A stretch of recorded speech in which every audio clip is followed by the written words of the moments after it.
Shields up, Ironbreakers. Rurikhan here coming at you with another video for Elden Ring, and today I'm bringing over Fighting Cowboy. How are you doing, sir?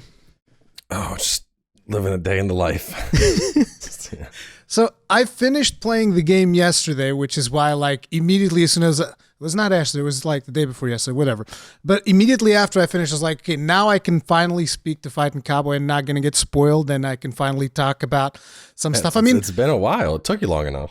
It took me a long time because, I mean, you've seen the editing that I've done for some of those episodes. I showed you some of the stuff. So that stuff takes time. And on top of it, it's like, I don't have like this place that I'm at right now. This is not my house. So like this is in a warehouse. So in order for me to play the game, I have to physically be here. And then at night I go back home and I can't play when I'm home because I can't record. I opted for the home recording studio setup, which has its advantages, but you get, baby screams and dog barks in the videos occasionally. So it's, it's a trade-off. See, I made that option too. Like I had a studio at home, but then, I had another kid. and now there's no rooms in the house anymore. Like that's it. Yeah, we were actually talking about that because my wife, she's been sleeping downstairs with the baby. Also, it's mainly because I snore like a Yeti. So I have the master bedroom to myself. And I'm like, I might just like partially convert this into the studio. And then y'all can have the downstairs studio as like a playroom or something. And I'll just live up in the master bedroom. But then I feel like I like record and be like, I should go to bed. It's right there. No, just one more video. And like, you don't want that. I feel like you have to have at least, you need to be able to walk at least to a different room to record. Otherwise you're... Yeah.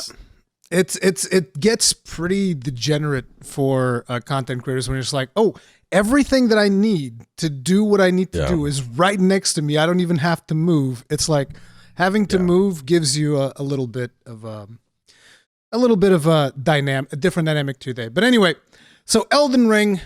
Here's the interesting thing. So today I went to your channel because I was curious. I was like, okay, so did he finish uploading his thing? Not only you finished uploading, there's walkthrough prep streams. You're already like on episode what? What episode came out like today, I would imagine? Like 20, 30 for the walkthrough? It was like 40 something actually, right? It's up to 50. We hit 50 today. Jesus Christ. I mean, I haven't had a choice. It's like if the more I wait, like this is the thing that's killing me right now because I have the series uploaded and I'm like, okay, I get a 10-day vacation, I don't got to worry about recording, and I have it in the playlist, and I have people that are like, excuse me, sir, there's like 40 videos in the playlist that are private. Can you fix that? And I'm like, no, come back tomorrow. Yeah, exactly. It's like I think that a lot of people don't understand that if we could, we probably would just like release them all, but they just die. They just die in the channel death. Yeah. Yeah. So there. we want to give you all these things super fast, but we literally can't because it murders channels. I mean, even the rate at which I'm uploading, because my channel is much smaller, even that is like going to have a negative impact on it. But I was very, very caught because with the Let's Play, I was doing 5 per day and people were like, Jesus more. And I'm like, Christ. I'm like, this is already a lot. I don't think I can do more. Like, yeah, because going beyond that, I mean, especially if you start losing, unless everybody is dedicating their lives to watching those videos, your retention goes down, your numbers go down, and there's also the thing where, if I remember correctly, YouTube only sends notifications for 3 videos a day. Like that's tops. Yeah, something like that. You go beyond 3, and it's like, okay, these are not going to send notifications. Just be aware, so people have to manually like go check it out in your channel and whatnot. But yeah, it's like, so you've been playing way more than I have.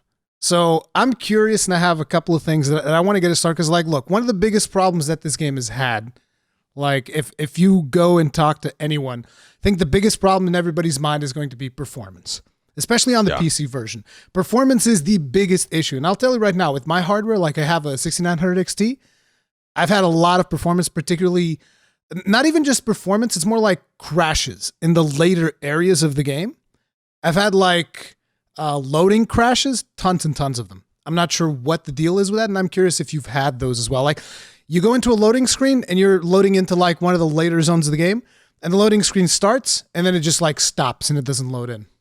I've had that, I mean, less than 5. My bigger thing has been the spot loans. like when you cross the boundary between a zone, and not necessarily like, like Liurnia to Caelid, but if you're going from like the swamp portion of Caelid to the upper portion of Caelid, how there's like that, it's supposed to be a flash load. And I think it's just how they've done it with DirectX 12. But I definitely had a lot of issues there where like, or I'd be in, I think a really good one is the catacomb that connects you, the hidden path to the Halleck tree, that catacomb that connects you to consecrated snowfields. There were areas in there underneath, like the more hidden areas where like you can find the lever and the boss and all that, that technically you cross the boundary into the Halleck tree. And so you'd be moving and it's like, and you would just have this like almost like a freeze frame and then a speed up and then it would go back to normal.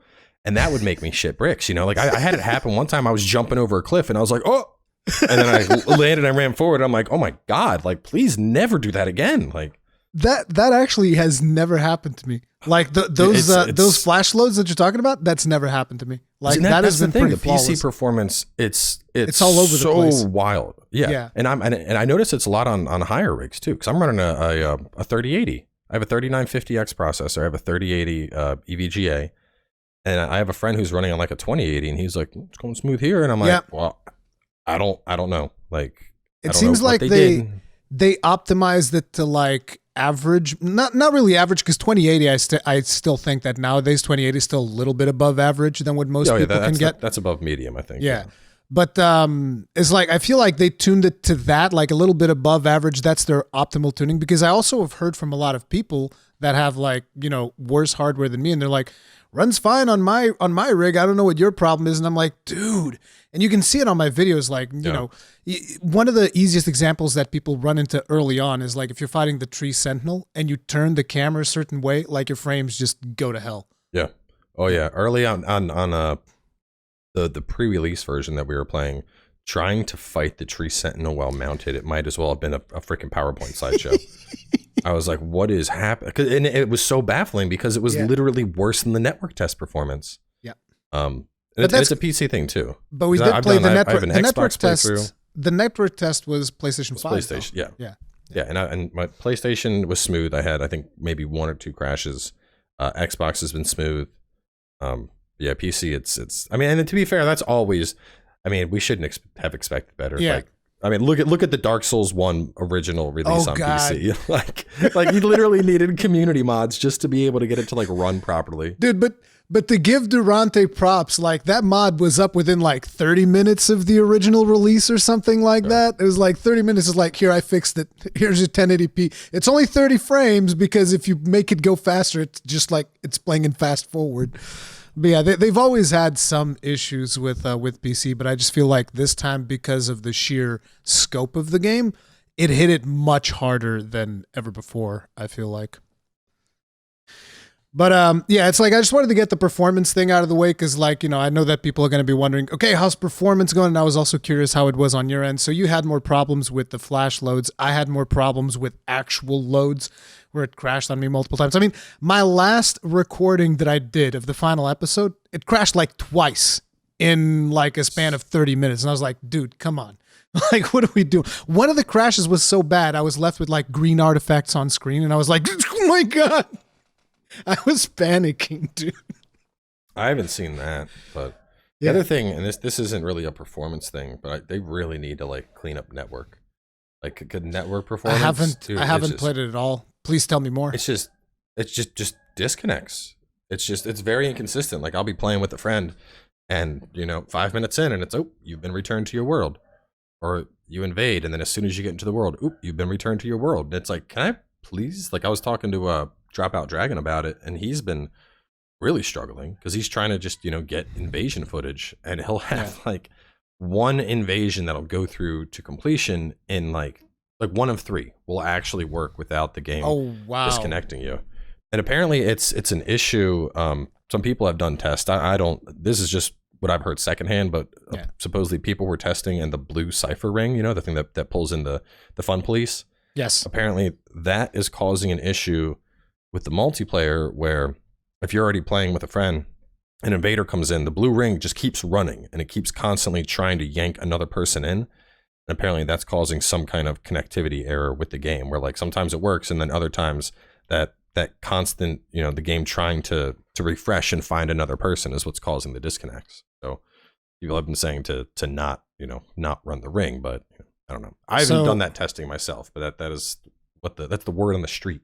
Yeah. So you've played on PC and you've played on PS5 and an Xbox. Which one seems to be the most stable for network right now for multiplayer? I have almost no experience on Xbox because I just play like a degenerate there. Like I'm literally running around in bull goat armor with the Envoy Longhorn and just exploding bosses after doing the +7 skip. So I was like, I was basically before Renala, I already had a +10 Envoy Longhorn, and I would just like and just blow up everything with bubbles.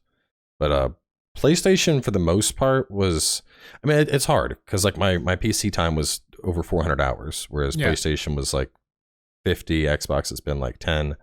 So I mean that I've seen, most of my issues on PC, but it's also skewed. That's where I've had the most time. Yeah. I'm actually going to be doing like my second character. I'm going to be doing it on PlayStation 5. I'm going to be starting fresh with a new character now that I know where a lot of the things are and I have an idea of where I want to. The hot tip is you got to play the PS4 version on PS5 because it loads less grass textures, so you get a locked 60 FPS. The funny thing is, I actually had a comment that I received on that because I was telling people, initially in the first days, because we put out a couple of videos, some guides and stuff like that, and one of the videos I was talking about like my thoughts on the game, and I was saying that I felt like performance on PS5 was a little bit better and more stable than PC. But it was also not amazing. It was not like the best experience possible. And someone came into the comment section and said, "No, dude, you're wrong. All you got to do is just like don't install the PS5 version, install the PS4 version, and everything runs great." And I'm like, you do understand, like that's not the smartest thing to say, right? I mean, I have a PlayStation 5. I want to play the PlayStation 5 version of the game. Like I get it. I can get better performance on the PS4 version, but come on, that's not the way these things go. No, and they're definitely, graphically at least, playing across all three. Like on PC, I mean, I have everything set to like ultra, and it does look way better. Like, I mean, performance issues aside, if I'm standing on a cliff edge in Liurnia and looking out and comparing the PS5 version to my PC version, it's night and day. I mean, it's not quite as drastic as like Monster Hunter Rise Switch versus Monster Hunter Rise PC, but it's honestly not that far off. Like the vibrancy and the draw distance and everything else on PC with the beefy rig is definitely more immersive for sure. It's a gorgeous looking game for sure. And by the way, I feel like I should have said this at the start of the video, but like in the interest of full disclosure, both of us received review copies for the game and all of that stuff, which is why we had early access, so on and so forth. But yeah, it's like those, I feel like the two things that we just talked about, I feel like are some of the biggest negatives. And while we're on that, I want to bring up one more, which is I kind of feel like if From Software figures this thing out, and I haven't seen a lot of people talk about it, which is why I wanted to bring it up with you, but I feel like if they figure this one thing out, their games will go from being as good as they are, which is already amazing, but it will take them to the next level, and that is the camera. They got to figure out that camera, dude. I feel like the camera in this game is the worst that I've ever seen in any Souls game. I mean, I don't know. I'm so used to just like hot swinging the camera around at this point. It's well, I think part of it is the feel though, because we look at the camera on I don't know, any other bigger third world game, so like Horizon or Assassin's Creed or Skyrim if you're playing scrolled out in third person. And I think one of the big defining differences in terms of camera approach is Souls games like to keep your camera locked at a very specific angle, because otherwise you're just like swinging it around and you're like, oh, I see this asshole around the corner. And oh, look, there's another one. You can't fool me. I got draw distance to, or camera distances to max. Let me swing around and say, oh, hey, there's that loot. I just got to go around the building to get it, I guess. And I think that's why. So, I mean, they might, I'm sure that, I mean, and obviously, there's always room for improvement. But I think part of it is by design, because they don't want us doing cheeky stuff like that. Like, let me pan the camera and see what's, is there something underneath this floor? It's very, I mean, you try spinning and the game's just like, nope, there's a wall here and there's probably stuff behind it, but we're not showing you that. You can look at the wall very closely and that's it. Yeah. No, but my thing is more so like, for instance, you know how you lock on and then you can swap targets using the right stick. This is the one that I found the hardest. Like a lot of times I'll be like, okay, swap, nothing, swap, nothing. Please swap to the other target. Like that happened to me so often. See, I didn't have that at all. That almost sounds like a controller issue. That's so weird. Like, could it? I mean, how is your controller performing and everything else? Isn't it like a Deadzone issue or something like that? No, I've fixed the Deadzone stuff, and I play a bunch of games with this controller on PC, and it's like it's been pretty much flawless. But it's just and it's not just the PC one. Like if I go to PlayStation 5, I get the exact same thing. Like swapping between targets, I've never felt harder than I have in Elden Ring. And then there's also the fact that if you're just like running with the horse and you're trying to turn the camera, nah, you ain't turning that camera. Like I even put the sensitivity damn near to max. You're still not turning that camera. It's like, no, you can turn it like 90 degrees sideways. You cannot turn it. You have to stop and then look back and then you can start moving. It's like, come on. But while you're in movement, it's very, very rough. Yeah, I've had, I don't know. I haven't experienced that, but I don't know. I've tweaked my controller a lot because I had an issue with a lot of platformy games where I would be like running to the right and I'd let go of the stick and it would flick slightly to the left. So my character would be like, and then just like run off cliffs. But yeah, that's weird. Like, I didn't see that one at all with the game. But the reason I'm bringing up the camera as well is when you have some of those bigger fights, right, where you have to not lock on.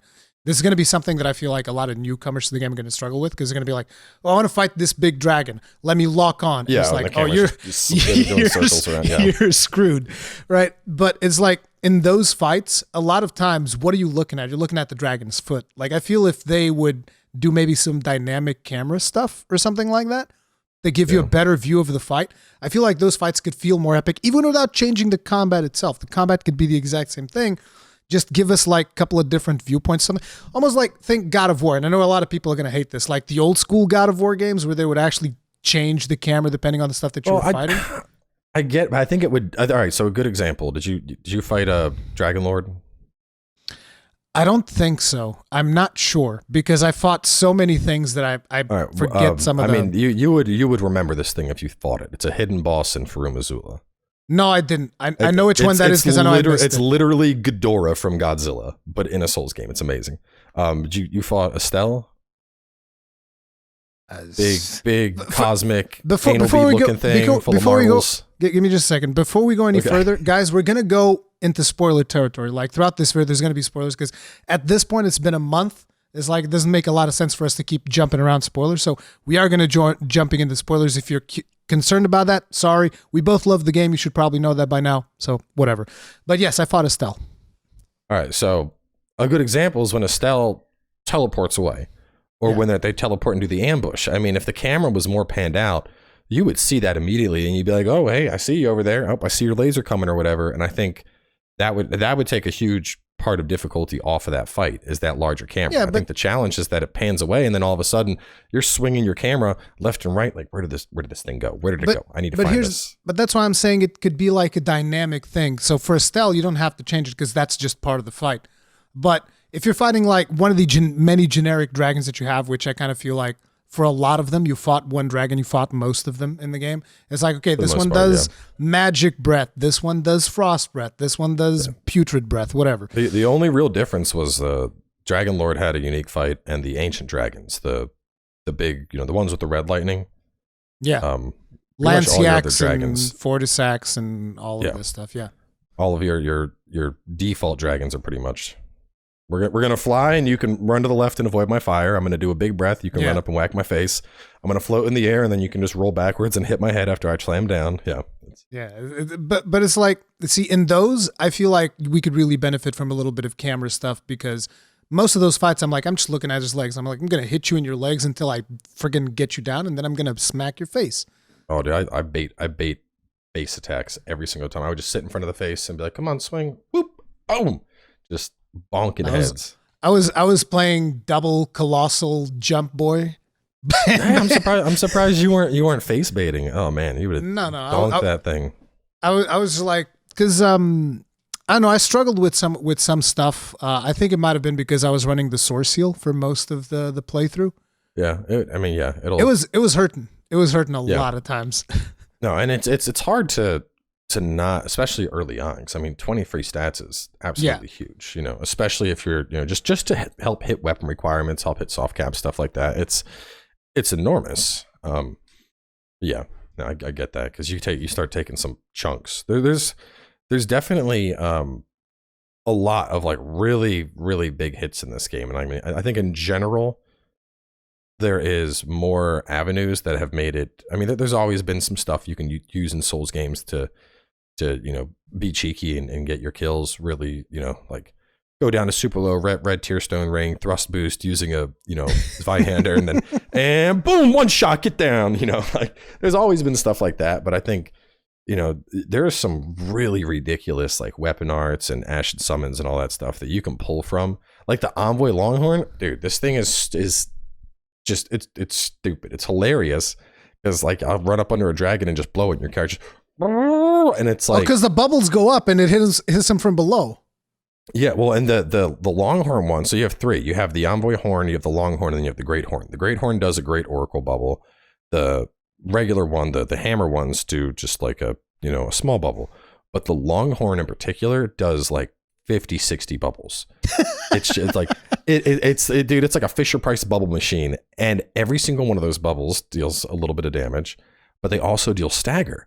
So you run up to something, breaking and gauge. Like, there's a boom, and it hits the ground, and then you're smacking its face. It's honestly one of like the most ridiculous weapons, and I haven't seen. And then you put like almost no one talks about it. Then you put like the little headpiece that you can get in. I think it's in Michaela's Halictree, right? Yeah, no, I think I want to say I was looking at it. It's like a 3% bonus though. Oh, okay, I don't know how much it is. Because like I told you, I just literally finished the game, and I'm still like now looking at things and figuring out what I want to do with it. Yeah, the Envoy Helm, I think is what it's called. Because I want to say I was looking at I just called. I'm all about max-minning stuff. Let's see. Oh no, never mind. It doesn't boost the bubble spells. Does not work in PvP. It doesn't work in PvP. Wiki's kind of a mess. Sucks. No, the wiki's kind of a mess. Oh yeah, based skills. This is actually one of the exciting times still, because the wiki doesn't have all the information yet, which is really really cool. We're still in like a little bit in the golden days of Elden Ring. People are still figuring stuff out. Like it was funny for me, like the first time that I tried using Hoarfrost Stomp, and I just like stomped twice and made like a big dragon go away, and I'm just where did it go? Yeah. And then I realized this is a little bit broken right now because it was pre-patch, and I was like, I probably don't want to use this right now because it's a little bit too busted. Oh, dude, I found because I was doing a faith run for my first playthrough, so when I came into the Blasphemous Blade, I was like, bro, like Faith Greatsword, and it creates a giant pillar of flame and it heals you. Like, yeah, I'm using this. It healed you as well. It healed you after kills, right? It wasn't like on hits. Okay. Yeah, no, it was after kills. But I would, I could go to like Castle Soul or something, gather up everything, and just boom, boom, boom, and it would just like just murder everything, get half your health bar back, and you had Mimic doing it too. So like, it's a first run, and I stumbled into what was one of the most ridiculously OP combinations. And then so I had people like, this is bullshit. Cowboy's just breaking the game. And it's like, how was I supposed to know? Like, I was just playing and found this seemed really good. I was like, yeah, this seems good. It reminds me of like Dark Souls 2, because like my first playthrough, I had just came off of doing like a Lightning Spear build on Dark Souls 1. And then in my second one, I was like, oh, dude, I want to do Lightning Spear in this one too. So I start doing Lightning Spear. And then it's like, we record stuff really in advance, and then later we start uploading it when not. So when those uploads went live, it's like, oh, he's using broken spears, and because those spears are really powerful early on in Dark Souls 2. So I feel like it's that. I had people like legitimately upset because I didn't struggle against Millennia. I killed her in like 1 or 2 attempts, and I was like, oh, that was pretty cool. Not too bad. All right. And I just moved on to look. I'm like, what do you want me to do? What, are you angry that I didn't struggle? Like, that's not on me. Okay. I didn't know that this was like the second best PvE weapon in the game. I found a Faith Sword. It had a cool weapon art. Like, that was it. Dude, I went when I got to Melania, while we're on the topic of Melania, dude, when I got to Melania, I was really frustrated because up until that point, I hadn't been using summons at all. This is something that I wanted to do. Again, I know that there's this controversy now of people going like, oh, if you use summons, did you really beat the boss? It's like, dude, oh my God. I had a tweet about it, and I have people making videos about the tweet. There are response videos to my tweet. I'm like, what? I'm like, just let people do what they want. Like, who gives a shit? You don't like summons, don't use summons. If you don't like OP weapons, don't use them. I made a video about the summons thing as well, just specifically saying, look, if you want to be challenged and you don't want to use summons, don't use them. But just don't go telling other people not to use them. It's literally a thing in the game. Just let them use what they want. It's like, whatever. That's the beauty of it. It's so mind-blowing that people are upset about how another person is experiencing the single-player portion of the game. Like, oh, yeah, you used that weapon? You didn't really win. It's like, look, go touch grass. Like, I am against the concept of like bringing difficulty sliders because that kind of like segregates the community, right? Yeah. I want them to have one difficulty that everybody goes through. That I agree. But it's like stuff that is in the game, to me, it's all valid. Like whether I choose to use it or not, because I feel like, okay, this is becoming a little bit too easy. I don't feel like using this ability. That's a personal choice for each individual. So like, you know, I wasn't using summons up until Melania. Then I get to Melania and I'm like, okay, screw this. I go and I get the Mimic, but the Mimic had been nerfed already. So I had to fight Melania with the nerfed Mimic. And well, see, the thing is, all right, even nerfed though, Mimic can still be ridiculous. It's just the AI isn't as smart. So like you need to like, if you have throwing knives and shit, you got to take that off. Because your Mimic will start like chucking knives in the middle of a fight instead of using your weapon. And you're like, it was funny because in one of the attempts, like, you know, because I'm doing strength build and I ran into Gronk, so I got the special thing that scales off of strength for faith. The spell tool. Strength claw. Yeah. And so I'm using that and it allows me to cast like flame cleanse me and stuff like that whenever I get like a poison or something. So I had all of those things equipped and I go in there with my Mimic and he just starts going like flame cleanse me, and it gives you a little bit of damage. He killed himself with flame cleanse. I'm like, what are you doing? God. Yeah, no. So you gotta give them rot breath and that's it. That's the only spell they're allowed to have. Anything else, they don't. The AI used to be like crazy good. Yeah, like my current Mimic, I'll go in and the only thing it's going to do is it's going to smack people and it's going to make bubbles with that Longhorn on Xbox. And it's honestly, it's the funniest thing. Like, so we're fighting the Valiant Gargoyle and it's just and all these bubbles coming down and then behind it and more bubbles coming down and then my bubble, and it's just like a never-ending barrage of bubbles killing this, like, you know, crazy giant stone gargoyle. And I'm like, you stand no chance against Bubble Gang is supreme. Yeah, I want to do my next character because like I really wanted to do a character for that gun shield that you can get later in the game. You can pop stuff for about 2,000 a hit with that.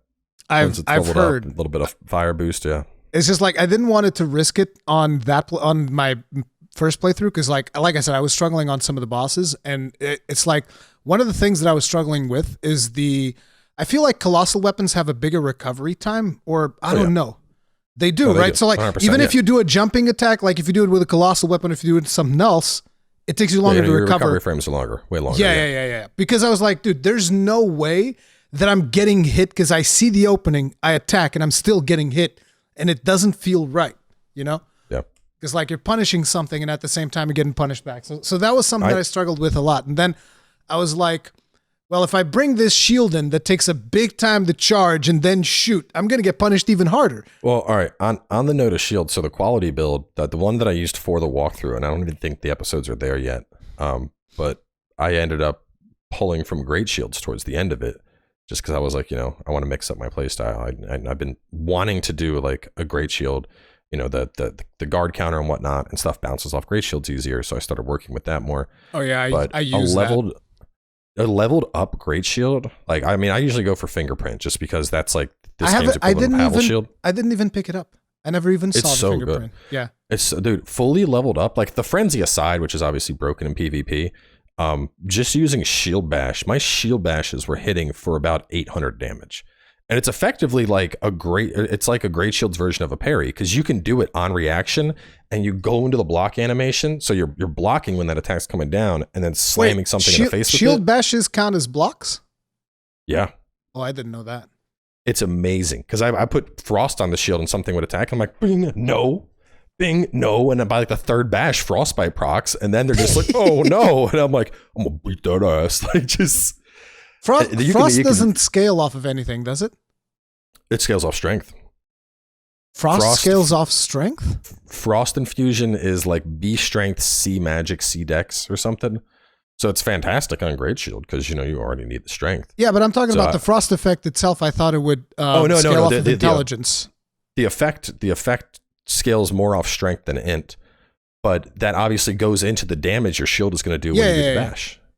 So Frost works out really well there. If you want to be really cheeky, you could shield crash. You can do like 1,000, 2,000 damage with shield crash with the right setup. If you spec your shield so that it's pulling from your scaling stats and actually like putting the damage on it, you can straight up, like the other day. So I made this like disgusting cheeky build where I had fingerprint great shield and then I had Vike Spear, and people would invade and I would just block and poke them until madness procced. And then I would go into shield crash, and my shield crashes would do around 2,000 damage. Jesus Christ. Because you brace it, and then you go boom, boom, boom, boom, boom, and every single one of those multi-hits on shield crash causes your status build. So wait a second. You're saying shield crash, is that like a special art of war of the fingerprint shield? No, it's just a shield thing that you can pick up. You can put it on. I haven't found shield crash then. Yeah. Shield crash, I want to say. No, I mean, I can look it up later. It was Liurnia. Well, I already got it. I think it was Liurnia. No, Lux Ruins. Yeah, it's the Scarab in Lux Ruins, the one that runs away. But it's a little bit. I would only use it offensively because like shield bash.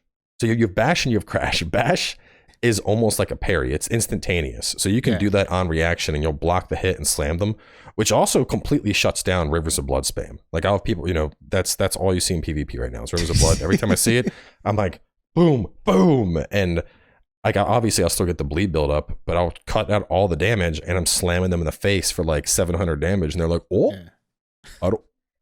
But crash your character, pulls it in front of you and then grabs it with a second hand and then runs forward. So there's a longer startup on it, but it's a multi-hit, and that multi-hit works with status. So if you have a great shield with bleed, like the Palisade shield or something, you can run Palisade shield with bleed, also put frost on it, do a shield crash, and you're probably going to get both a blood and a frost proc on a single shield crash. Damn. Yeah, people are honestly sleeping on great shields. They are by far, I think, the strong. I mean, door build was a meme in Dark Souls 3. Shields are frightening when they're used right in this game. Like one of the things that I really like was the fact that even big enemies, when you're using a great shield, because I use the great shield, like on some bosses I would swap the two-handers, but like when I'm just cleaning the level, it'd be like great shield and hammer. And even bigger enemies will bounce off of a great shield, which is great. It's like they just bounce off. I was, oh, that's good. I like the tremendous attacks. Like you block something from like final boss or something, one of those giant swings, and your character will like. He'll like brace himself and almost do like a backflip and then like land by slamming the shield back into the ground and slowing down. I'm like, that's a nice little, just like, yeah, my shield's blocking this. Cause that's what I did for the walkthrough. I got up to the final boss, they're both holy, obviously. Yeah. And I just put holy on the fingerprint shield and like, Elden Beast starts doing all of his magical holy shit. And I'm like, no, I just literally, I sat there. I blocked Elden Rings. I blocked his like sword swingy. I blocked everything. And I'm like, you cannot hurt me. Like go back into the water wherever you came from, you weird little Lake Placid monster. Like you're not beating me here. Go out, leave. So, oh man, yeah, that is really cool. They're honestly probably my favorite thing in the game right now. And they're so underused. No one talks about them, but they're amazing. Yeah, it's like just as a defensive tool, which is mostly what I've been using them from. Because like one of the things that I did was, how in Dark Souls 3, whenever you wanted to get access to weapon arts, you're like, okay, I have the two-hand because I have a shield and the shield does something different. And in this one, you can just put no skill on the shield to gain access to the weapon. Your arts. So I was just like, I just want to get my art off because the one that I used the most was the one that you can get from Volcano Manor from Bernal. He gives you the one where you pound in the ground, and then explosion, Eruption. and then eruption, and then there's a little bit of lava in the ground. I was like, that was the one that I used the most, and I love that one. I used Golden Land for a lot on my hammer, and I feel like they stealth nerfed it because I remember pre-patch, I would use, it's the same move the Erdtree Guardians use where they slam the hammer in. I would use it on a Crucible Knight, and I could stagger them like almost instantly. And pre-patch, it just, I don't know, it's like the stagger isn't there. And then Waves of Darkness was really fun, but that's apparently bugged right now. So when you do it, you're supposed to have a follow-up heavy attack, and the follow-up heavy attack just doesn't deal damage. So I've been using a lot more cheeky stuff. Like on the Greatsword, have you used Giant Hunt at all? That's the one that's like a thrusting attack, right? Yeah, you thrust and you go up. Upwards. No, I didn't use it. I saw it, but I didn't really use it. You know the giant dogs in Caelid? You can yeet them into the air with giant. Like you deliver the dog, whoosh, and then hits the ground, and you're like, you just follow up. Like, it's honest. A lot of the like regular melee ones, they're like really strong. They're like sleeper skills that nobody really looks at, but they are dirty. Like sword dance with like a grave scythe. You do like 2,500 damage with it, and it's almost instant, and it has forward momentum on it. It's like there were definitely a lot of them that, you know, I thought that the customization of Ashes of War, we talked about this previously as well. I was like, this is one of the biggest things that Elden Ring is bringing to the table. The fact that you can just change your weapon, customize it all the time. I think that's really cool. And I think amazing. I think that they were able to really do some, I mean, I wasn't able to experiment with all of them because like I'm playing this really big, sluggish melee build. So I need every time that I connect, it needs to be a really meaningful hit. So, like, to give you an idea, if that's what you're in for, have you tried Royal Knight's Resolve, sir? Royal Knight's Resolve. No. It costs like 5 FP, and you brace yourself with your sword against your face, and your next attack deals 80% bonus damage for just one hit. But that's just one hit. Yeah, but I get it. It's like but one hit with a double greatsword and a jumping attack, that's like 4,000 damage. I'm just saying, I've had people that they'll run two, and they'll swap to the offhand, Royal Knight Resolve, main hand, Royal Knight Resolve, and then do one jumping attack. And it's the first hit that connects. And if that attack connects 2 greatswords in a jump, it's a one shot. Damn. Like even on my super big tank build I had over 2,000 health, the guy just killed me. I was like, oh. Like I didn't know what happened. It's very. In PvP too, because you crouch poke with it, and then people all of a sudden lose, like your crouch poke deals like 1,200 damage with that, and they're like, Jesus Christ, like what just happened? Like where did my health go? Greatswords aren't supposed to hit like that. Oh no, it does with that. That's a sleeper one because people were using it to boost up spell damage, which was unintentional, but actually using it on weapons, like using it on a spear and doing just like a running R1 attack, you'll one-shot people in PvP. You'll do 1,700 damage on a running R1 with Royal Knights. But I thought it was only the first hit. Does it count for the entire duration of like, because it's a multi-hit attack, right? The running thing that you're saying? You just run in. I mean, well, with heavy. Oh, you mean spears, run in and poking, heavy. not like Okay. No, yeah, you just run in and poke, but that one poke, instead of dealing 800 damage, you're dealing like 1,500 damage. Yeah, people don't expect that. No, yeah, and I mean it's super fast too. You can do it like instantly. So I mean it's not flashy. It's not you're not getting magma explosions or waves of energy, but one of the ones that I used that I thought was hilarious that a lot of people were surprised. This is like, you know how most people, they struggle with Crucible Knights like the first couple of times that they run into them, right? I struggled as well. The first Crucible Knight I saw was the one in the jail in... Mm-hmm. And he's overtuned for that area. He's a beast. And Limgrave? So, yeah, in Limgrave. So I was like, I'll come back to this one later. And then for some reason, when I came back there, in my weapon, what I had equipped was like the stomp upward. Stomp and then it does an uppercut. Yeah. And I was like, well, I'm just going to try this because I was missing the parry's timings completely. I haven't gotten the parry timings down at all. I'm sucking at parrying completely. So oh man, I just go in there with the stomp. And the cool thing was with the hammer that I had at the time, it would stagger him. Not stagger him as in break his poise, but it was the one thing that would push him back. Like nothing else could push him back. That would actually, and it almost seems like it was something weird because he doesn't get like a proper like, oh, I've got pushed back. It's just like his model would just get bounced back from the impact of that. And I was like, this is perfect. So it's like every attack that he would do, I'm like, stomp, cancels out, boom, knock you back. Yeah. The sweep version is because I wanted to use the stomp sweep because it's like a multi-hit, but the damage isn't there. The uppercut is huge though. The uppercut's like the same as like a jumping heavy. Yeah. The sweep, unfortunately, just doesn't. It's not as juicy. Not to mention, it just felt good trading attacks with like a big crucible. It's like you take damage, but it's whatever. It's not that much. So no, I'd trade with that's how I beat on my. Well, before I started like getting into the walkthrough, I had a run on PlayStation. I was just running around Greatsword. It was basically guts build. And I would stamp uppercut, and that's how I killed Godric. I would just straight like tank his axe to the face and then uppercut him for like 600 damage. Yeah. So you're dead. Stop. Don't fight back.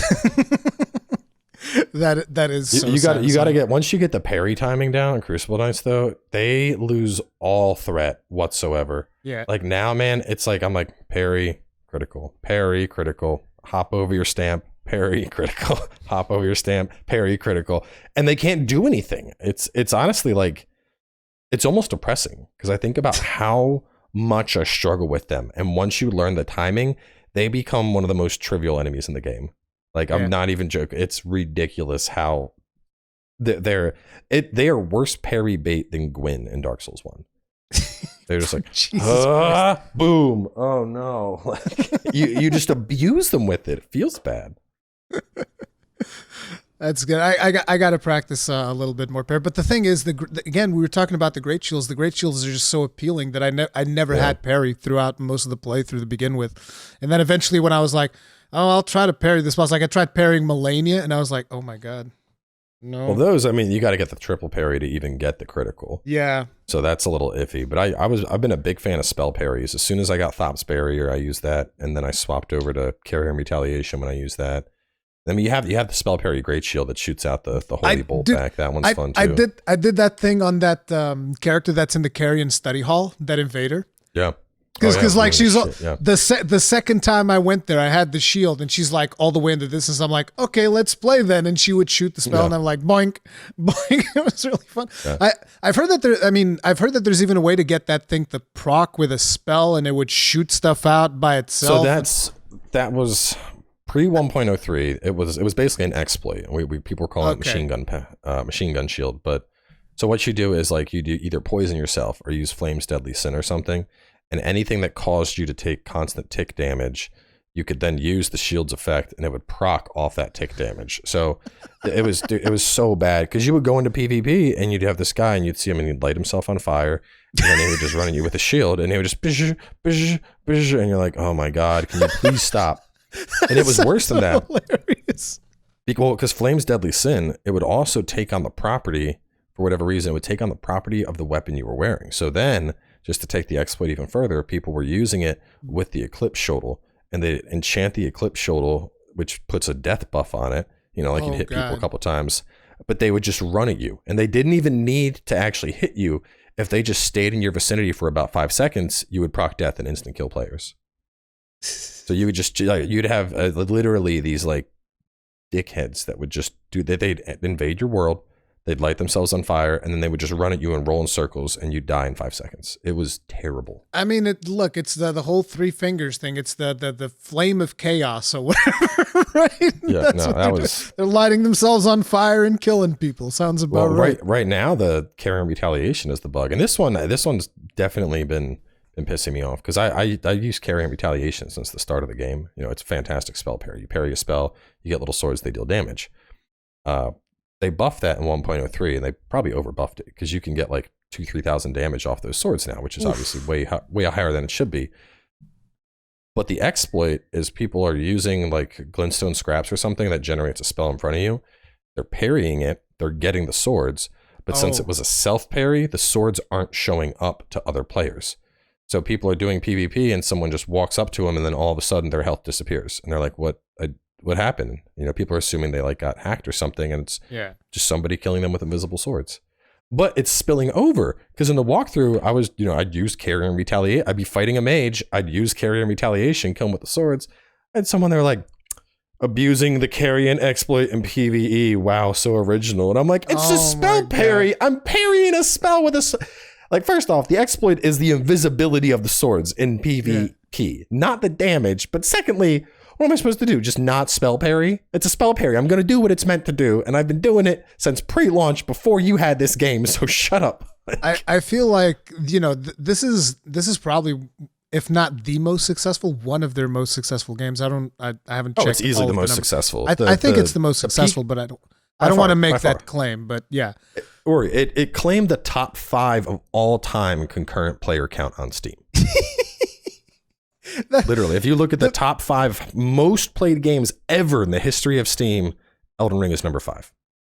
That's because like the impressive thing about never seen. Yeah. I don't even know where Dark Souls is at. It's probably like spot 1000 or something. The most impressive thing about that is just the Steam version. Because then there's still the PlayStation 5, PlayStation 4, and Xbox One. This is by series. They've probably made more money on this game than they have on Dark Souls 1, 2, and 3 put together.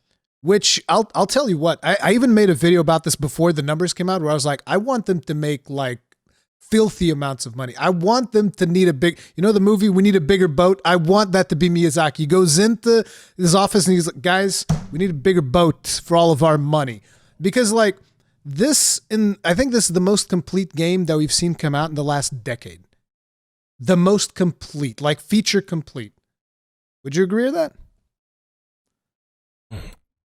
I think they could have used probably like 3 more months in QA. Yeah, for sure. For performance and for crashes and for stuff like that. But like in terms of, because for instance, of content, well, no, and I mean they did. It was rushed out slightly because like look.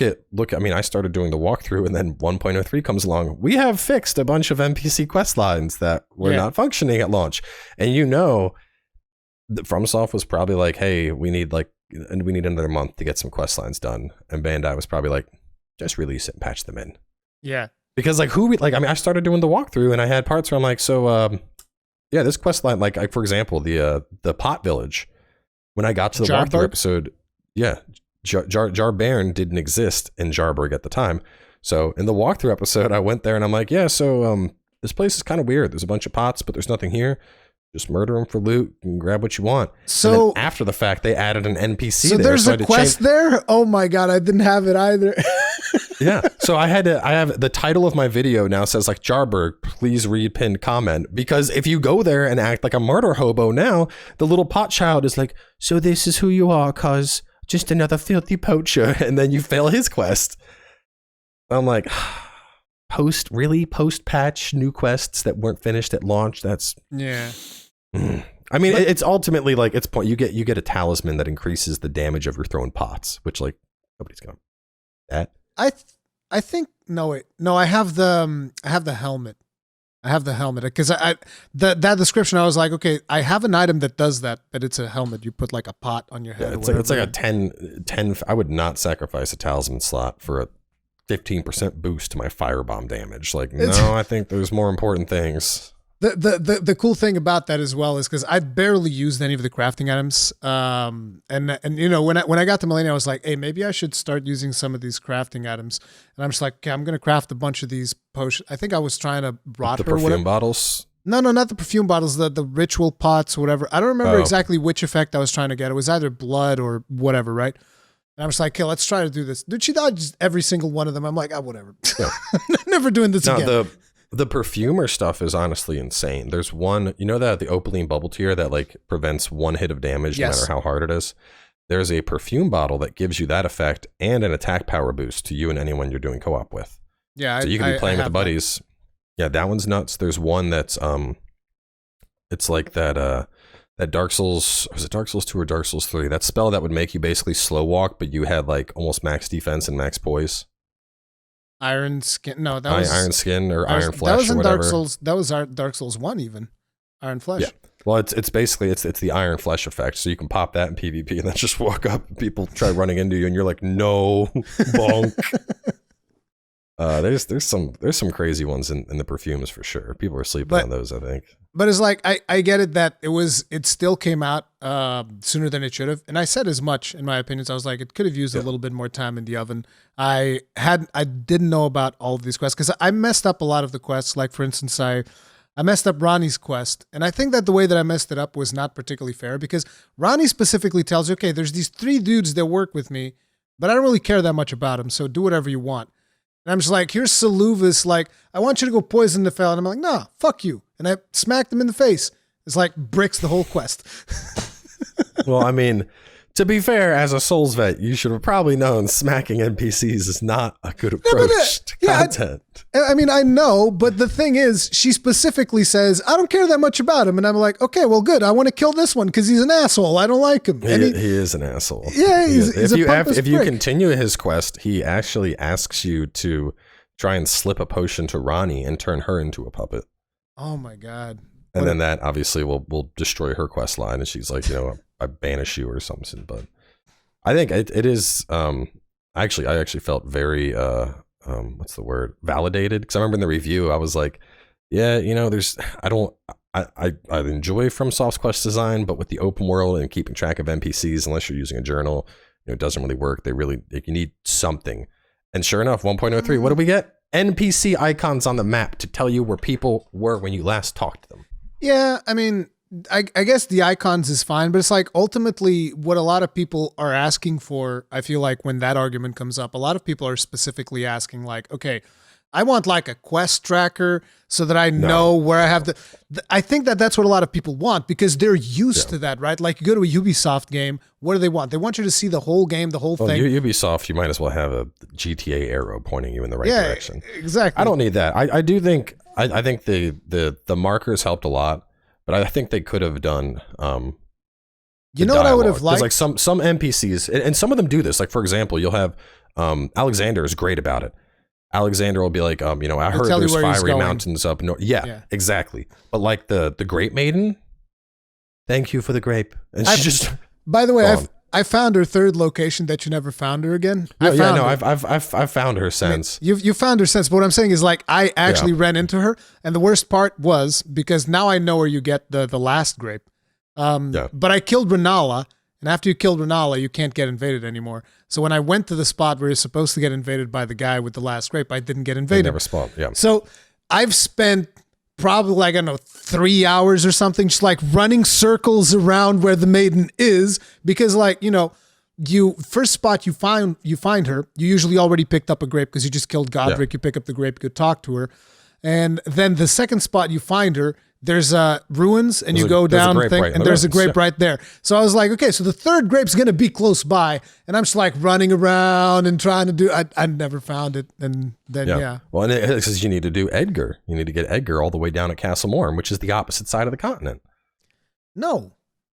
The 3rd Edgar has the 3rd grape. You need 3 grapes before Vikes. Oh, you need 3 grapes before Vikes? Okay. Mm-hmm. Yeah, then no. yeah. And then 1 grape comes from either killing Edgar or having him invade you and revenge your shack. But what got me is at first she's at the start, and then she kind of goes down the coastline a little bit and you find her again. And then she goes down the coastline a little bit towards the bridge and you find her again. And then somehow this blind lady scales all the way up the mountain to where the church is at. And the only way to get to that church is like running around the entire island or taking one of the spirit springs, and she sure as shit didn't look like she had a horse to me. So I was literally tracing my steps in my mind. I know this doesn't make sense, but in my mind I was like, all right, if I was a blind lady stumbling up cliffs. So the whole idea of at a church up on a cliff that you basically need your horse to get access to, I was like, no, she can't be up there at all. That wouldn't make sense. How would she even get over there? She would have been eaten by the lobsters on the way. It does no. So I never even found her at the final church, the Bellum Church. She just never even. Plus, I'd already done Vike and all that, so I was checking there. I was like, she's probably because she said I can see the eye. So I thought Frenzy Tower, the Frenzy Tower I killed. She's probably Sauron. Oh, she's not. She's not here. Oh, she's not the Frenzy Village. She's not the church. Like, where is this lady at? This makes no sense to me. Anyway, I mean, obviously, once you know the locations, it doesn't matter. Yeah. But man, that boiled my blood on my first playthrough. Because I was doing Frenzy too. I loved Frenzy, and ultimately the seal sucks anyway. So does it does Frenzy work well like on PvE? No, it doesn't at all. It works against Tarnished. So like when you're fighting Vike, it works. When you're fighting Gideon, it works. Yeah. If you're fighting, other NPCs, it works. But so it's more of a PvP thing, mostly. That PvP, it's disgusting. PvP, it locks somebody in place long enough. Well, so you get a damage burst to health, you drain their FP, and it locks them in place long enough that you could get off a fully charged heavy attack. Because I was thinking about doing like a spear build for my second run. Because like one of the most frustrating things about my first run was the reach. Like, dude, reach of hammers is God murder me. Dude, I'm with you. I used the big, the big battle hammer for a huge chunk of my first playthrough, and I hated the reach. Yeah. But it would bonk shit so hard. Like I would constantly get staggers, and that's why people are like, just change the weapon. And I'm like, you don't understand. It's staggers. That's what I like about it. So good. But like trying to hit a dragon, you're like, ugh. Come on, come here. This is why I didn't hit the head. I'm just like, why waste my time with it? I'll hit the legs until it breaks, and once it breaks, I'll hit the head. Yeah, it did not work for that. Have you tried the prelate's hammer? Yes, but dude, I got so much. Listen, you have no idea how much shit I got for the prelate's hammer. So let me tell you this scenario, right? So I have the battle hammer that you're talking about, because when I found that, I'm like, I love this hammer. It looks amazing. I love it. And I had it upgraded to like plus 15 or something. But I knew what the base scaling was. I think it starts at B, if I'm not mistaken, right? With B on strength, the base something scaling. Like that, yeah. Yeah. They removed it. You can only get it farming it now. I didn't know that. But so I have that at plus 15, and I look at the prelate's hammer, and I'm looking at it, and I see, okay, it scales C. And so I immediately say, well, the scaling on my weapon is much better, because I know that the base version of my weapon starts with B. And everybody's just like, Rurikhan, why are you comparing a plus 15 weapon? And I'm just like, oh no. Everybody thought I was comparing the plus 15 version of the hammer with the base version of the prelate's hammer. And I have probably like 30 I have like 30 comments just like, this guy's an asshole. He doesn't know anything. And I'm just like, oh no. It's like I always compare things with the base version because I know the base. Dude, it doesn't matter how experienced you are as a Souls player. Your first run, you're still gonna make stupid. Mistakes. Yeah. And it's always no one gets like it's always easy watching a video after the fact and be like, I fucked up there. But like when you're in the moment, you're not. You don't think about it. Yeah, when you like, for instance, if you're editing and you're looking at the boss fight, you're like, "Oh my god, so many panic rolls! What the hell?" But when you're panic rolling, it's like, I just want to get out of the way. I just want to get out of the way. I want to get hit. But I tried the prelate's hammer, and the funny thing was, because like when I first used it, they had the thing where it was infinite. It didn't cost it cost mana to do the first hit, but then the dragging, it didn't nothing. Yeah, no, it was not almost nothing. It was actually zero. You could keep going. Yeah, it was literally zero. You could keep going forever. But shortly after I got the prelate's hammer, they patched it. But it was just, well, even then, I just like the weapon. The charged heavy is like the uppercut from Monster Hunter. So I was jaw sniping dragons with that. I would wait for the bait, and then I'd be like, and boosh, and just this like. I mean, obviously, it's not any stronger than a normal charged attack, but something about like it instant Monster Hunter vibes doing this charged uppercut and bonking a dragon's head, and then it falls down. I'm like, yeah, let's go. It's interesting because it almost feels like they drew some inspiration from some of those animations. Because, like for instance, the hammer that I ended up using, which is the really big hammer, because I found it randomly, and so that one does a true charge slash where you actually put the hammer down and he flips over the hammer and then boom. Bonks again, yeah. Did you not use that one? Dude, that one is like I tried I struggled so much trying to hit that charged attack because it would just whiff. Because the prelates has like almost a foot of reach over it. So I was straight like, I don't want to play with you. Prelate's hammer, come here, my big beautiful red mallet of death. See, that's what I did. I ended at the end, I was using both of those fully maxed out. That's how I beat the final boss. It was those jumping, bonk, and the feather thing that increases your jumping damage, and the charm that increases your jumping damage, and just like run up, bonk, bonk, just like that. That was the play style pretty much for most. You should have done. Make it extra cheeky. Put what is it? The Raven's Mist as the Ash of War on your primary. What is that? It's honestly it's broken in PvE. What it does is it's like the Ravens thing from Sekiro. The feathers or whatever. So when you use it, and if you use it when an attack connects, it just goes zoosh, and you reappear in the air, and you come down and do a free aerial smash. What? Yeah, but no one uses it because they're like, oh, I don't dodges think and I hit. Okay. I don't But think with I heavy don't think I weapons- even have it. I don't remember finding that one. Maybe I did, but I It's don't remember. You remember Katana Man that helps you with the Yura. blood guy that invades you? Yeah. Yeah. So there's an invasion right by the Liurnia East Gate where like you actually go into the academy, and if you go down that bridge, there's a red sign, and you help him fight something, and then you get the Ash of War that way. But it's insane with heavy weapons because like I mean, Yeah, and I you can don't even imagine. think about it because you're just like, oh, heavy weapon, I want big art that zugs, and if you can just reappear in the sky, I mean, you're literally iframes into dodge into bonk. That's ridiculous. It's silly, yeah. I mean, that's the thing, man. Sometimes the most basic stuff like that. No, but it's like the thing is, craziest. I never found that one, which is why I Yeah. always stuck with my one of fire, which it's still really good though. It's really good. Oh, yeah. I was doing the Prelate's Charge with the Great Stars for a while, and that was funny because the heal on the hit would great happen on stars. every single tick, just and you could fill up half your health bar just hitting something. Oh man, yeah. That's what I love about this game. There's so much just like ridiculous interactions like that you can pull off, and there's just so much. There's so much flexibility in place. So like one of the things that I did to my Mimic when I did ended up using it was like the Mimic wouldn't heal himself, and I've heard that before he was nerfed because I didn't use it before it was nerfed. And when pre-nerf, he would go through flasks. he would pot. He would just like straight up pot. And I was like, wow, that sounds wild. But like, so what I did was, so you're not going to heal yourself. I tried putting like the regeneration spell, but that's garbage. That doesn't do anything. And so I'm like, okay, so there's this attack that you can get, which is a prayer strike. And the prayer strike heals. Super mega poise heal smash. Yeah. Yeah, exactly. So I was like, That's how I'm just gonna equip one of my hammers with that, and I don't want to use that myself. But what I did was like I go in there, and then I would swap hammers. I'd summon him, and then I'd swap hammers again. The weapon you want. Yeah.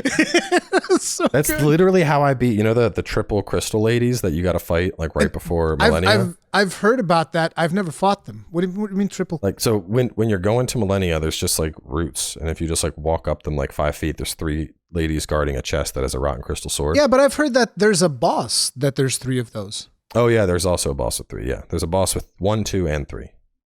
I've beat the 1. I've beat the 2. I don't think I've beaten the 3. I think, did you do Sellen's quest line? I think the 3 is Sellen's quest line.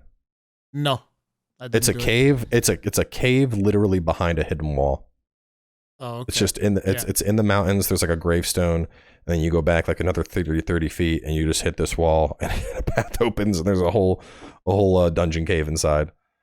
So you go through that, but yeah, prayerful or whatever it is. It's prayer strike. It's honestly, yeah, it's prayerful strike. It's a prayerful strike. Okay, yeah. Yeah. It's just it's a weird word, Yeah. But yeah, that thing is scary. I remember because pre-release when I went to go get the super talisman, the Arsenal's Great Jar, one of the invaders, the default NPC invaders had that. And I was like, I'm gonna break his poison. Yeah, I'm dead. That was the same. That was literally the same thing for me. Yeah. He starts channeling, and I'm like, "Oh, this is fine." And I'm like, "Oh," it just like smacks you, one shots you, and I was like, "Oh, all right then, thank you." Yeah, this is not fine anymore. Yeah, that was honestly the NPC invaders for that were terrible because I remember there was the prayer strike guy. Oh yeah, they were tough. There was one that was a wing scythe dragon caster, which was basically my own build. I was like, I don't want to fight you. And then there was a freaking Moonveil magic spammer. I was like, really? FromSoft? Like, that's why people were like, FromSoft didn't mean for so many OP stuff. I'm like, have you fought the offline invaders? Because yeah, it's some pretty broken BS you're putting up with here. I was playing mostly offline so that I could see the messages and stuff like that, which is why I always found it interesting. We talked about the quest lines and stuff, but some people were actually saying, I'm just lost. I don't have any guidance. I don't know what to do. And I'm just like, dude, this game guides you with the subtlety of a sledgehammer. It's like if there's something secret, most of the times there'll be like a jellyfish in that location so that you can kind of see it off in the distance. There's a jellyfish there. Probably there's something secret over there. I should go and check it out. Like there's messages in the ground that they leave, developer messages actually. They'll be like, oh, you need something here for whatever. Yeah. Problem is, I think a lot of people are playing online and there's probably, I'm imagining just a world the troll littered messages. littered with messages and bloodstains and whatnot. You go in caves, hidden wall ahead, liar, liar ahead, hidden wall ahead. You're like, all right, I'm just gonna ignore all this shit. I actually, for this game in particular, I wish that they would let you play online and turn off messages. Like, I wish that was a feature. I wish that when you disparaged a message, that person lost health if they were playing. Now that sounds like because a really there's cool this new thing that all the young kids are doing, and it's toxic as fuck. But people are finding ways, like certain zones. So what's a good example? The magma worm that you can beat to get access to Altus Plateau early. Yes. Before that grace appears, people are running over and they're putting messages in that spot. And then even after the boss, the message is covering the grace, and that prompt takes priority, so you can't interact with the grace because people have messages on top of it.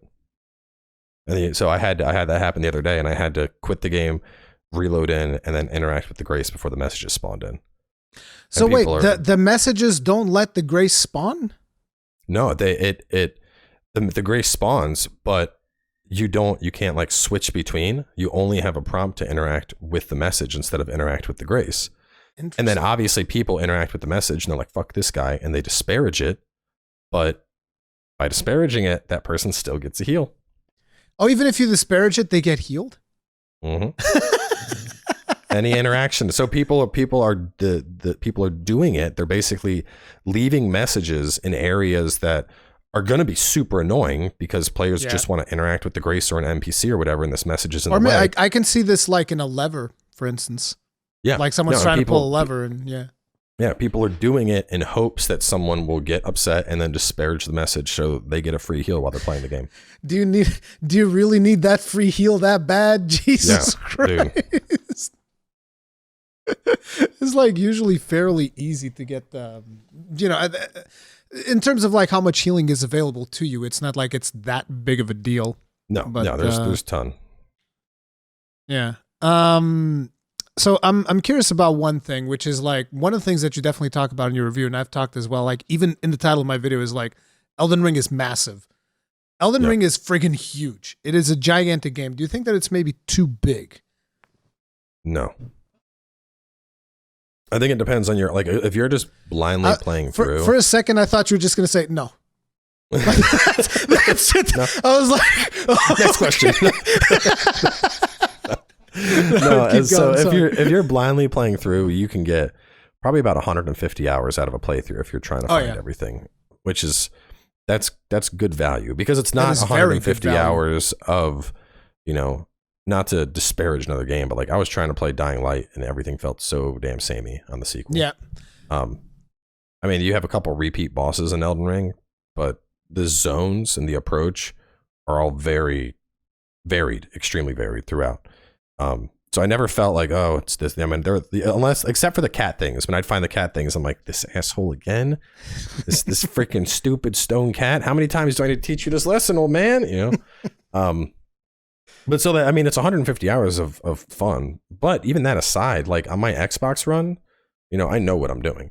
I had someone drop me an Envoy Longhorn, and I've blasted through most of a platinum in like 15 hours.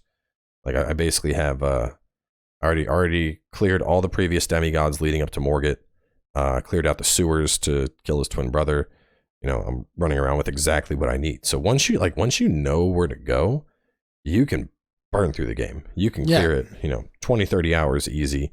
If you're save manipulating, you can get your platinum in as little time as that. But I mean, I think that's the beauty of this game is if you really want to just like sink your time in and explore, you have that option. Or if you're trying to just burn through it and you know what you're doing, you can do that too. One of the things that I've felt throughout my playthrough was that the game feels very handcrafted. So like if you look at an open world experience, most open world experiences nowadays, it's like you go up a tower or you climb up like a tall neck or whatever, and it reveals like a million activities in your map, right? And then it's like you do one of those activities once, and you know that 9 times out of 10, the other activity is going to be the exact same thing in a different location with maybe different monsters, but ultimately it's the same thing.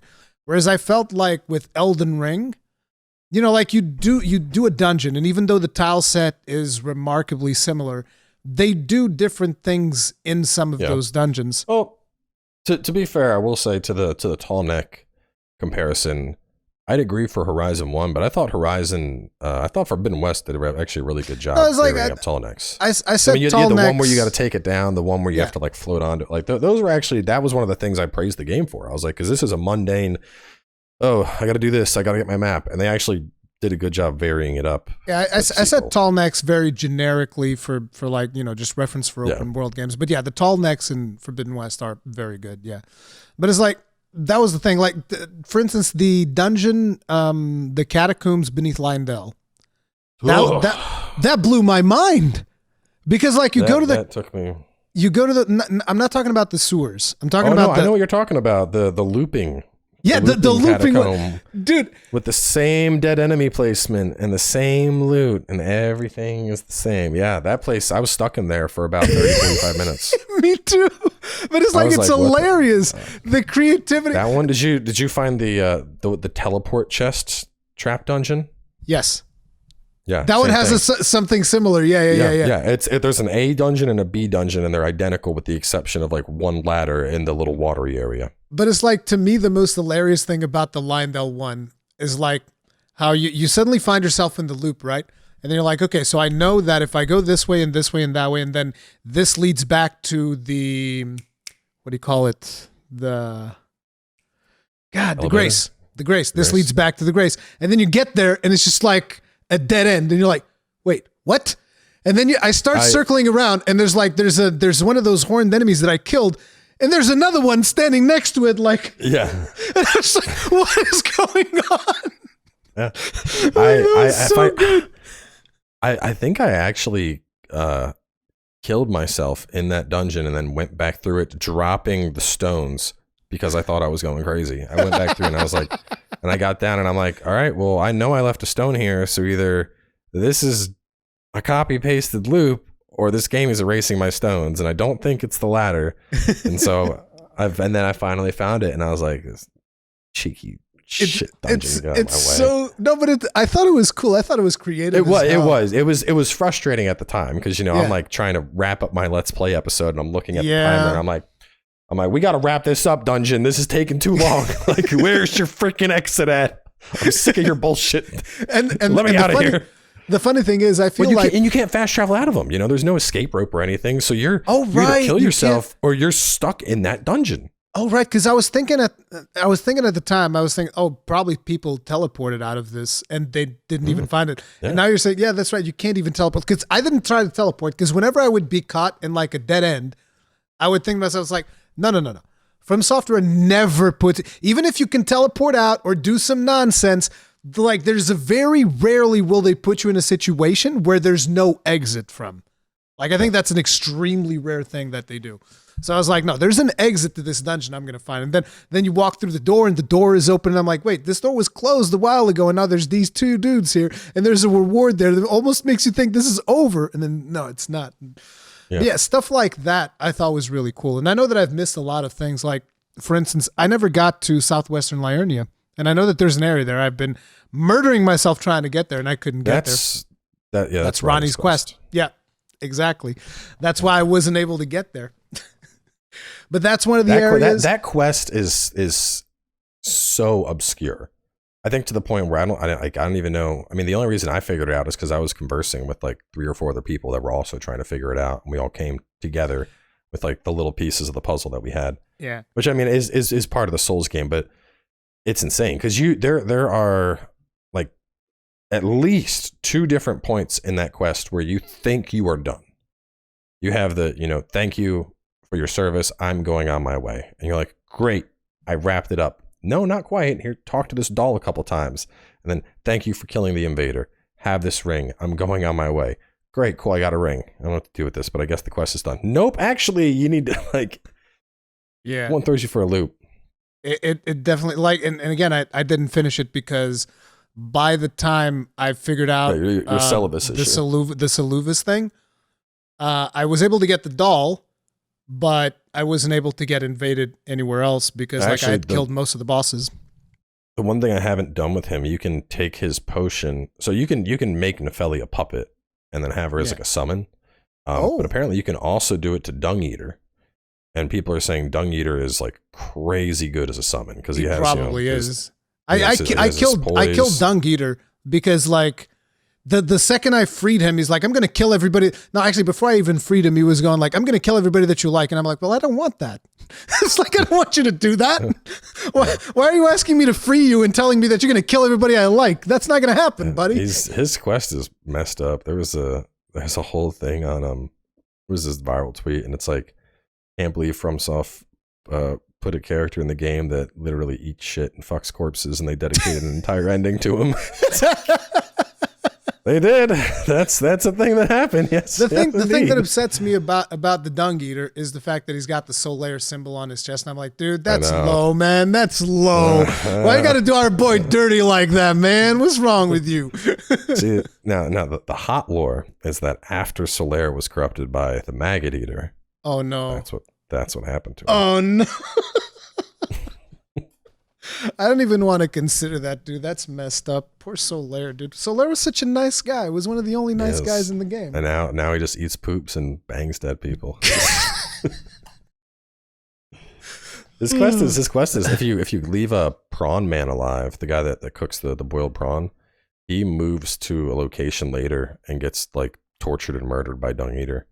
And it's pretty messed up. Like you find him and he's. I don't even know who Prawn Man is, let alone just like.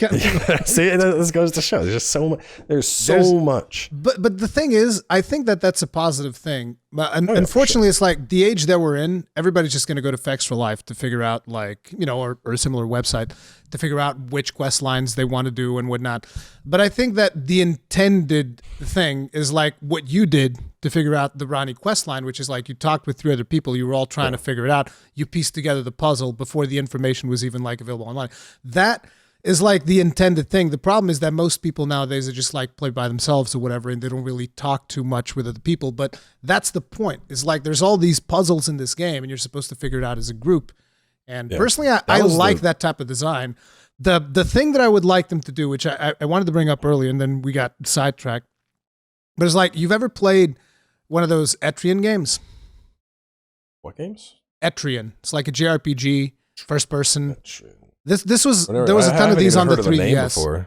So the idea, this is an old thing. Yeah. I don't know if there's any like recent ones, whatever. But like the idea for Etrian is like, it's a first person, one of those dungeon crawlers that you move in tiles, right? So you walk forward, you walk left, whatnot, and then you encounter enemies. And so what you'd have to do is they wouldn't give you a map. So with the stylus on the lower screen, you would draw the map as you go along. Make a Minesweeper map? Yeah, you'd make a map. So it's like, I'm not talking about something like that, but a system similar to that would allow you to like piece together information as I found this NPC. So like you found him, and therefore you'd unlock like, let's say, I don't know, a little portrait of this NPC, and you would have like, say, a board, right? And you'd be able to place it and put pins on it and stuff like that. We kind of have that now with the NPC icons they added. Yeah, they show you where they are. But what I'm saying is like, I'd like to be able to add like stickers in there, like, I don't know, the same way that you have the pre-built phrases that you can form for the... Well, I mean, we do have stickers. There's just not a lot of variety. It's like skull, sword, chest, exactly. That's not what I want. I want like an actual like conspiracy board that I would be able to like, like you put, okay, I'm going to put this picture of Saluvas here and a picture of Nefeli here, and then I can put a red string from Saluvas to Nefeli. You need to grab a screenshot of the map, and then you put that shit in Adobe, and you can have your It's Always Sunny conspiracy board. Yeah, exactly. But it's like, if they would have a system somewhat similar to that, the same way that you would draw a dungeon, you'd be able to like figure out these relationships between the characters and, talk about different locations that you found them and whatnot. I think that would be an interesting thing, that it wouldn't necessarily give you the guidance that you have in like, other things. Was like, oh, here's your quest log. Here's where you got to go. Here's an arrow pointing you towards the location. But at the same time, you'd be able to figure it out for yourself and just have the information in the game, as opposed to like, I have a big ass like Google Doc where I've written down a bunch of stuff that at this point doesn't even make any sense. That was probably the hardest part of the walkthrough, was just because already keeping, like I tried to cover every NPC quest on the walkthrough, and I did, but trying to keep track of like who you got to talk to who and how certain quests conflict. And then 1.03 came along, and there were new quests that suddenly got added into the mix, and I had to figure out where to weave those in. Like, dude, I'm so happy to be done recording that walkthrough. It was insane. It was so much. People would be like, Cowboy's been grumpy lately. Like, yeah, you fucking think? Yeah, it's like I one of the things is I feel again that people that don't really do videos, they sometimes might think that we get upset because we're like wiping on a boss or something. The reason why we get upset is not because we're wiping on the boss. We're not getting frustrated because we're losing this fight. We're getting frustrated because we're thinking about, this is going to take so much editing. This file is going to be so goddamn heavy. Like, is my like freaking editing software even going to be able to open this? Like, that's what we're thinking about. That's our frustration. I don't even do the editing. For me, it's because I usually I'm super ADHD. So like, if I'm not recording or I'm not playing, I'm usually going through comments. Like, as crazy as that sounds, I try to read like all of my comments. Yeah. And there's only, it's not that like I want to be a dick to people, but like I'll read one person be like, hey, you fucked up here. I'm like, hey, you fucked up here. Hey, you fucked up here. And by like the 30th, hey, you fucked up here, you're like, go eat shit. Like it's not that I want to be mean, but it's like there's only so much mentally as a person you can take before you're like, just fuck off. I don't care. I don't care anymore. Just go away. The worst one for me when it came to that was definitely Dark Souls 2, because you know how they had that guide that came out earlier?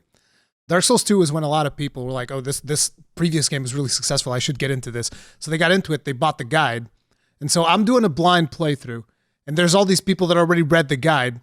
They're like, oh my God, he hit literally every wall except the one that was invisible. Souls veteran my ass. And I'm just like, Jesus fucking Christ, dude. That's why I literally recorded my entire blind playthrough before I did any streams or anything. Just because I was like, I don't want an ounce of backseating. I'm doing this whole thing blind. Yeah. I don't care if it feels like I'm rushing. I'm not reading a single comment about, oh, well, you should have. I don't care, because now it's done. And like once it's done, I'm like, yeah, backs go fucking hog wild. Spoil the whole game in the comments. I don't care. Like, I'm done. All right, you can do what you want to do. Yeah. Oh man, yeah. It's. I mean, I love it though. Don't get me wrong. Like, I had a blast with Elden Ring, but for 400. I did the math the other day. What was it? I tweeted it out. Let me look. Dude, you've been pumping out way more content, because like I can't keep up with all of that stuff nowadays, because it's like your son is still baby, so it's like it's still chill. So it's like, by the way, he's cool, right? He's still like healthy, all of that stuff. Oh yeah, no, everything's good with him. And I between this and the other job, the wife, she just has to do full-time baby. Yeah. So she does full-time baby, and then when I'm not recording or whatnot, I spend time with him. But I took like almost 3 weeks off from the day job for Elden Ring to focus on it. Yeah, here we go. So as of March 29th, and when did we get our review codes? They were like the 22nd, 23rd, something like that? I think it was like 10 days or something before we were allowed to upload. It was something like that. Let me it was around 10 days. I'm not scroll back our conversation here. Anyway, so March, as of March 29th, I had 437 hours played in the game. Jesus Christ. Yeah, which is almost, it's 100-hour weeks, and people are like, yeah, it doesn't seem like you're really in top form. I'm like, you think, dude? I'm like, I lost 15 pounds just staying in my house and playing this game. Literally surviving off of DoorDash and Diet Dr. Pepper. Lost weight from the sheer stress of trying to get all of it done. For content creation, it is fairly stressful, and like, due to the fact that I was editing the way that I was, like, for instance, that one, it was that little sequence that I did for Radon, which I think was like 50 seconds, 40 seconds, something like that. That was a whole day. That was a whole fucking day. And the worst part is, they went and they nerfed his ass, so no one else is even going to get to experience that. Nobody cares. Yeah. They're just going to be like, man, you must have fucking sucked. It took you a long time to beat that guy. Like, yeah, sure. I mean, to me, it was like, I know that it was 27 deaths, because like there was a lot of repeats in the thing to make the beat, but it was literally just 27 deaths, so it was not that bad. And the thing is, if you the one time that I used summons just out of curiosity, the summons actually killed it. Because it was so easy when I used summons that the summons actually killed it, but because I was trying to die, because I didn't want it to do it with summons. I just wanted to see how easy it would be. And it was so brutally easy that I was like, okay, I'm going to let myself die now. And the summons killed it, but I died before I got the rewards. See, my problem was I went there before I should have. And I think I had, because in my head, I was going He was off my like, third one. I was going off like Dark Souls 3 stat caps. So I was like, oh, I'm at like 25 vigor. Yeah, it's pretty good. Yeah, it's not. No, it's not good. So like he'd sneeze on me and I'd die. And I'm like, what is, and part of the problem is I wanted to do a faith build, but then I had that hammer. And so I had to like get strength up a good chunk to be able to one hand that hammer. And then I had to start getting faith up. And I was like, well, I don't want to fat roll. I got to get my endurance up a little bit. And meanwhile, my health is over here like, what the hell? Like, are you ever going to level me? You're going to just get one shot the whole game? And I waited way too long to level. I mean, that's in the walkthrough. I told people, I'm like, listen, you hit your stat requirements and then you put every single point into vigor. Yeah. You get medium rolls, you get stat requirements. That's it. You're not leveling your strength or your stat requirements and vigor. That's it. And people are like, yeah, this isn't too bad. I'm like, yeah, when you actually have 40 vigor, yeah, it's not too bad at all. Yeah, it feels pretty good. Comfortable. Before you get there, yeah, it's like stuff hits you and it hits you hard, and yeah. It hurts. But yeah, I think Elden Ring is probably going to be game of the year. Oh, yeah. Like I think this is honestly, this is going to be a generational game. This is going to be like next to Skyrim, Breath of the Wild. People are not even Breath of the Wild really, because that's a singular platform. Skyrim, Witcher 3. This is going to be right there next to them in terms of like the reach this game has. There's no question about it. It is really, really good, and I'm going to be going through a second playthrough now, and this one I want to do by myself because like the stress of having to record and edit and whatnot is like.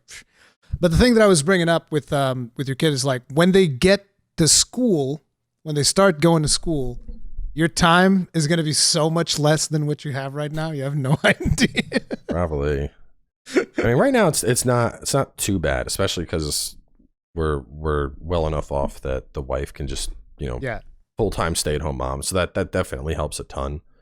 Especially because childcare is outrageous in the U.S. We did the math, and it's like if she was to be working while I was working, we'd have to spend something like $45,000 to $50,000 a year on just like childcare, and I'm like, yeah, how about you just not do your job, because I'd rather you bond with him more and us not spend college tuition on somebody watching our baby every year. So yeah, but yeah, he's good. I can hear him upstairs yelling and running around. He's at this stage now where he likes to climb. And the craziest thing, he's a big kid. He's only 18 months, but he's like, we'll play with the neighbors' kids, and they're like 2, and he's like tackling them and shit, like like he's a monster, dude. He's huge. And he is very adventurous. So his new thing is like we can't keep our eyes off of him. Well, listen to shit. So the other day we're just like laying in bed watching Netflix, and he's in the room with us, and then he reaches up and he pulls down the door and he opens it and he goes running, and Paige is like, "Are you gonna get him or am I?" And I'm like, "I'll get him." And then so I do this thing where I'll like pretend cry. I'll be like, "Dory, where's my baby? Where's my baby?" And he'll be like, "Ah," and he'll like run back to me because he thinks I'm upset. And I hear him call out, and he's like kind of like, like almost distressed. And I'm like, let me go see what happened. Kitchen lights are out. This dude pulled a chair out from the kitchen table, climbed on the chair, climbed onto the kitchen table, and then climbed into his own height chair, and then got stuck and couldn't get out of the height chair. So, it's like 9 o'clock, lights are off. I'm ready to eat, Dad. Yeah, I walk into the kitchen. I'm like, how the hell are you in your high chair? Like, this does not make sense, because he had to have climbed over. And I mean, high chairs are about 4 feet up. You could have cracked your head, child. What is this? This is insane. Listen, my daughter is 3. I took my eyes off her for a little bit the other day. She goes into the big screen TV my parents have in the living room with a pen. I'm talking like not even a felt pen. I'm talking like a ballpoint pen. Mm. Yeah, dude. We've actually considered getting one wall in the house and doing like that chalk paint on it. and then trying to, like get like, hey, if you want to, this is the color wall. You can do whatever you want. We don't color on this. This is the color wall. You can color here. He's gonna paint the whole house, dude. Yeah, we'll see. It's been it's parenthood. What can you do? It's fun though. Anyway, I'm gonna have to hop out soon. It was very good talking to you. Thank you very much. Yeah, for taking I'm glad the time. you're finally caught up with the rest of us. Yeah, dude. Now I need to like start doing crazy builds and stuff like that. But it's still gonna take me so long because like the game is just huge to be able to like get items, stuff like that. First thing I did, because on PC especially, backups are super easy. I took my my initial run, I sprinted through New Game Plus to grab anything I was missing, and then I backed it up as a mule. So I have a save that's like at 150. It has like 5 Sombering 10s. It has basically enough mats to get 5 special weapons and 5 normal weapons up to max, and like all of the loot in the game. And so anytime I want to try a build, I just reload that back up and go to town. Yeah, that's a good strategy. But yeah, I'll figure out what I'm doing for the next one. But so far, I was just like super happy about the game because like I was super hyped for it, and I felt like it ridiculously exceeded my expectations. Still. Oh yeah, no, it absolutely blew it away. They just gotta clean up their performance. That's dude. The only, I mean, honestly, if the performance on this was smooth, it would probably be like my favorite game of all time.